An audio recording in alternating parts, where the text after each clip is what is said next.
Hello and welcome guys, आप सबका स्वागत है हमारे यूट्यूब चैनल में, भोजपुरी एक्स यूट्यूब चैनल में। अगर आप सब इस चैनल को सब्सक्राइब नहीं किए हैं तो प्लीज़ सब्सक्राइब कर लें ताकि भोजपुरी से रिलेटेड न्यूज सबसे पहले हमारे चैनल के माध्यम से बताया जाता है। आज हम बात करने वाले भोजपुरी पावर स्टार पवन सिंह और उनके न्यू सॉन्ग जो आने वाला है उस सॉन्ग के बारे में बात करेंगे, तो वीडियो को पूरा फुल वॉच कीजिएगा। पावर स्टार का फैन है चैनल सब्सक्राइब कीजिएगा। बात करते हैं पावर स्टार पवन सिंह, तो पावर स्टार पवन सिंह का एक सॉन्ग आ रहा है कल है 7 तारीख को 6 बजे।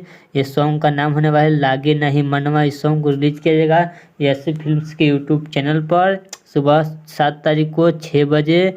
इसको लिखे हैं सचितानंद। इसमें म्यूजिक होने वाला है गुरुतत्व सेन का। इसको गाए है पावर स्टार पवन सिंह और वीडियो में नजर आएंगे काजल यादव और पावर स्टार पवन सिंह। यह सॉन्ग सैड सॉन्ग होने वाला है। यह सॉन्ग रिलीज होगा, फिल्म का सॉन्ग है, जल्दी ही रिलीज होगा। कल है 7 तारीख को 6 बजे रिलीज किया जाएगा इस सॉन्ग को। इस सॉन्ग काफ़ी बवाल धमाल मचा देगा आएगा। तो यह सॉन्ग सैड सॉन्ग होने वाला है। Sad song power star Pawan Singh के बहुत दिनों के बाद सैड सॉन्ग आ रहा है, वो भी मूवी का। सुनिएगा इस सॉन्ग को, काफ़ी अच्छा सॉन्ग होने वाला है। चलिए, अगर आपको यह पावर स्टार पवन सिंह का वीडियो आपको अच्छा लगा तो प्लीज़ चैनल सब्सक्राइब कीजिए, वीडियो को लाइक कीजिए। चलिए मिलते हैं एक और न्यू अपडेट के साथ, तब तक ओके बाय।